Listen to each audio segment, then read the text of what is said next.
नमस्कार मित्रों। आज हम सुनेंगे कर्मभूमि उपन्यास के दूसरे खंड का तीसरा भाग। पूस की ठंडी रात काली कमली ओढ़े पड़ी हुई थी। ऊंचा पर्वत किसी विशाल महत्वाकांक्षा की भांति तारिकाओं का मुकुट पहने खड़ा था। झोपड़ियां जैसे उसकी वह छोटी छोटी अभिलाषाएं थी जिन्हें वह ठुकरा चुका था। अमरकांत की झोपड़ी में एक लालटेन जल रही थी। पाठशाला खुली हुई थी। 15-20 लड़के अभिमन्यु की तरह कथा सुन रहे हैं। अमर खड़ा कथा कह रहा है। सभी लड़के कितने प्रसन्न हैं। उनके पीले चेहरे चमक रहे हैं, आंखें जगमगा रही हैं। शायद वे भी अभिमन्यु जैसे वीर, वैसे ही कर्तव्य परायण होने का स्वप्न देख रहे हैं। उन्हें क्या मालूम, एक दिन उन्हें दुर्योधनों और जरासंधों के सामने घुटने टेकने पड़ेंगे। कितनी बार वे चक्रव्यूहों से भागने की चेष्टा करेंगे और भाग न सकेंगे। गूदड़ चौधरी चौपाल में बोतल और कुंजी लिए कुछ देर तक विचार में डूबे बैठे रहे। फिर कुंजी फेंक दी, बोतल उठा आले पर रख दी और मुन्नी को पुकार कर कहा, अमर भैया से कह आकर खाना खा लें। इस भले आदमी को जैसे भूख ही नहीं लगती। पहर रात गई, अभी तक खाने पीने की सुधि नहीं। मुन्नी ने बोतल की ओर देखा और कहा, तुम जब तक पी लो, मैंने इसीलिए नहीं बुलाया। गूदड़ ने अरुचि से कहा, आज तो पीने को जी ही नहीं चाहता बेटी। कौन बड़ी अच्छी चीज है। मुन्नी आश्चर्य से चौधरी की ओर ताकने लगी। उसे आए यहाँ 3 साल से अधिक हो चुके हैं। कभी चौधरी को नागा करते नहीं देखा, कभी उनके मुंह से ऐसी विराग की बात नहीं सुनी। सशंक होकर बोली, आज तुम्हारा जी अच्छा नहीं है क्या दादा। चौधरी ने हंसकर कहा, जी क्यों नहीं अच्छा है। मंगाई तो थी पीने के लिए, पर अब जी नहीं चाहता। अमर भैया की बात मेरे मन में बैठ गई। कहते हैं जहाँ 100 में से 80 आदमी भूखों मरते हों, वहाँ दारू पीना गरीब का रक्त पीने के बराबर है। कोई दूसरा कहता तो न मानता, पर उनकी बात न जाने क्यों दिल में बैठ जाती है। मुन्नी चिंतित हो गई। तुम उनके कहने में न आओ दादा, अब छोड़ना तुम्हें अवगुण करेगा। कहीं देह में दर्द न होने लगे। चौधरी ने इन विचारों को जैसे तुच्छ समझकर कहा, चाहे दर्द हो चाहे बाई हो, अब पीऊंगा नहीं। जिंदगी में हजारों रुपए की दारू पी गया, सारी कमाई नशे में उड़ा दी। उतने रुपए से कोई उपकार का काम करता तो गांव का भला होता और जस भी मिलता।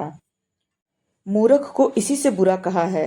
साहब लोग सुना है बहुत पीते हैं, पर उनकी बात निराली है। यहाँ राज करते हैं, लूट का धन मिलता है, वह न पिए तो कौन पिए। देखती है अब काशी और प्रयाग को भी कुछ पढ़ने लिखने का चस्का होने लगा है। पाठशाला बंद हुई। अमर तेजा और दुर्जन की उंगली पकड़े हुए आकर चौधरी से बोला, मुझे तो आज देर हो गई है दादा, तुमने खा पी लिया ना। चौधरी स्नेह में डूब गए। हाँ और क्या, मैं ही तो पहर रात से जुटा हुआ हूँ। मैं ही तो जूते लेकर ऋषिकेश गया था। इस तरह जान दोगे तो मुझे तुम्हारी पाठशाला बंद करनी पड़ेगी। अमर की पाठशाला में अब लड़कियां भी पढ़ने लगी थीं। उसके आनंद का पारावार न था। भोजन करके चौधरी सोए। अमर चलने लगा तो मुन्नी ने कहा, आज तो लाला तुमने बड़ा भारी पाला मारा। दादा ने आज एक घूंट भी नहीं पी। अमर उछलकर बोला, कुछ कहते थे। तुम्हारा जस गाते थे और क्या। मैं तो समझती थी मरकर ही छोड़ेंगे, पर तुम्हारा उपदेश काम कर गया। अमर के मन में कई दिन से मुन्नी का वृतांत पूछने की इच्छा हो रही थी, पर अवसर न पाता था। आज मौका पाकर उसने पूछा, तुम मुझसे मुझे नहीं पहचानती, लेकिन मैं तुम्हें पहचानता हूँ। मुन्नी के मुख का रंग उड़ गया। उसने चुभती हुई आंखों से अमर को देखकर कहा, तुमने कह दिया तो मुझे याद आ रहा है, तुम्हें कहीं देखा है। काशी के मुकदमे की बात याद करो। अच्छा हाँ, याद आया, तुम ही डॉक्टर के साथ रुपए जमा करते फिरते थे। मगर तुम यहाँ कैसे आ गए। पिताजी से लड़ाई हो गई। तुम यहाँ कैसे पहुंची और इन लोगों के बीच में कैसे आ पड़ी। मुन्नी घर में जाती हुई बोली, फिर कभी बताऊंगी, पर तुम्हारे हाथ जोड़ती हूँ, यहाँ किसी से कुछ न कहना।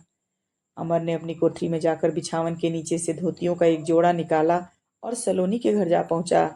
सलोनी भीतर पड़ी नींद को बुलाने के लिए गा रही थी। अमर की आवाज सुनकर टट्टी खोल दी और बोली, क्या है बेटा, आज तो बड़ा अंधेरा है, खाना खा चुके। मैं तो अभी चरखा काट रही थी, पीठ दुखने लगी तो आकर पड़ रही। अमर ने धोतियों का जोड़ा निकाल कर कहा, मैं यह जोड़ा लाया हूँ, तुम्हारा सूद पूरा हो जाएगा तो मैं ले लूंगा। सलोनी उस दिन अमर पर अविश्वास करने के कारण उससे सकुचाती थी। ऐसे भले आदमी पर उसने क्यों अविश्वास किया? लजाती हुई बोली, अभी तुम क्यों लाए भैया? सूद कट जाता तो ले आते। अमर के हाथ में लालटेन थी। बुढ़िया ने जोड़ा लिया और उसकी तहों को खोलकर ललचाई हुई आंखों से देखने लगी। सहसा वह बोल उठी, यह तो दो है बेटा, मैं तो दो लेकर क्या करूंगी? एक तुम लेते जाओ। अमरकांत ने कहा, तुम दोनों रख लो काकी, एक से कैसे काम चलेगा?